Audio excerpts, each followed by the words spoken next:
RPGs have been around for a long time, even back on the GameCube if you can believe it. RPGs have a special place in my heart, so I thought I'd do a video on them for your entertainment. With this in mind, I'm going to be 19 and this is how RPGs are done right, how they're done wrong, and how devs can make them better in the future. Isometric RPGs are role-playing games in the top-down mini-genre of RPG. ISO RPGs are usually dungeon crawlers, and the most popular ISO RPG is Diablo by Blizzard. I've only played the first one unfortunately, but I've in fact been playing a very interesting game called Victor Vran. It's an indie ISO RPG and it's a lot better than I thought it'd be. Like its predecessors, it's an RPG, a dungeon crawler, and has RNG elements for item and weapon drops. This leads to a sort of different experience every time. And it's very well put together. The bosses are challenging and each boss has this kind of mini dungeon you have to complete before taking on the boss. It's been done in the past, but that doesn't matter. Another RPG that future devs can look at for reference is called Dark Souls. Okay, hear me out. Dark Souls level and enemy design are some of the most memorable and sometimes even scary. Dark Souls took a lot of inspiration from its tech demo, Demon Souls, which was a PS3 launch title, which to be honest has aged quite well in graphics and gameplay. If you have finished Dark Souls 1 to 3 and Bloodborne, I suggest giving it a go because it's by the same developer and Mr. Miyazaki was also ahead of the project. Now the reason I bring up Dark Souls is because it feels like an ISO RPG. Enemies can easily swarm you, the level design and shortcuts are well thought out, you can build your character to fit whatever playstyle you want it to be, and Dark Souls was also heavily inspired in the music department by older ISO RPGs. Well, here I'm going to quickly shit on a game I hate so much, For Honor. For Honor feels like a shitty Dark Souls PvP clone. JRPGs, yeah, you knew this was coming, didn't you? JRPGs are quite infamous. Nobody really gives them the time of day, and that's quite unfortunate because there are a lot of really decent ones out there. Now, I must disclaim, I know JRPGs don't really let you customize yourself as much as the other games in the RPG genre. They more or less give you a pair of predetermined shoes that you must fill. But that's okay because there's one JRPG out there that lets you play fun battles and also has the slice of life gameplay down pat.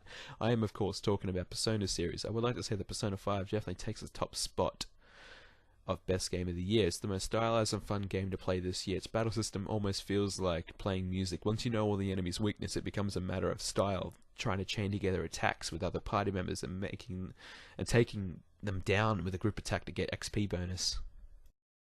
The characters and plot are truly refreshing and add a lot to the story, and each time you acquire a new party member it almost feels like they turned a new leaf and really want to help you make the world a better place. I think future devs should use this as a reference because of its use in sound and character design and its persona building. Fusing two monsters together to make a new one is fun, but requires some strategy as well. Giving some persona abilities that are useless will surely put you at a disadvantage, and if you haven't played a Persona game before then you'll be happy to know that each title is a standalone. Shooter action RPGs have quite recently come into the market. Games like Fallout 3 to present and Elder Scrolls series are shooter RPGs while being made by the same dev team. They really feel different. These two series are the most popular of the genre of shooter RPGs. It's funny to think that shooter and RPG would work pretty well. There's also a bit of strategy and stealth in these games, but as soon as you spot it, it's time to pull out them FPS skills. I actually want to talk about, really quickly, The Walking Dead by Telltale Games. Honestly, besides the cameo from Glenn and the title, it could have been called Zombie Fun Sad Action People Are Dicks, the game, and it wouldn't have made a bloody difference. I haven't touched Season 3 yet, but from what I've played, I can tell you I've cried 3 times across the first 2 seasons. This game would be in the drama RPG mini-genre, but if I had to give it a name, I want to say I love the second season, but I honestly couldn't. Wait. This is not a review, this is an overlook of RPGs. I really need to stick to my point. Okay, why should devs use this game as a reference? The game claims to have choice, and that choice has consequences, which is...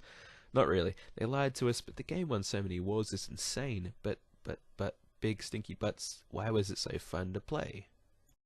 The answer may surprise you, it's because the dev actually gave a shit when they wanted to tell a story. Other devs should really give a shit. If EA was in the room right now, I'd drop kick him. Well, yes, you may say that The Walking Dead isn't an RPG, but really now, you play a role in a game. If that isn't an RPG, I don't know what is, to be honest.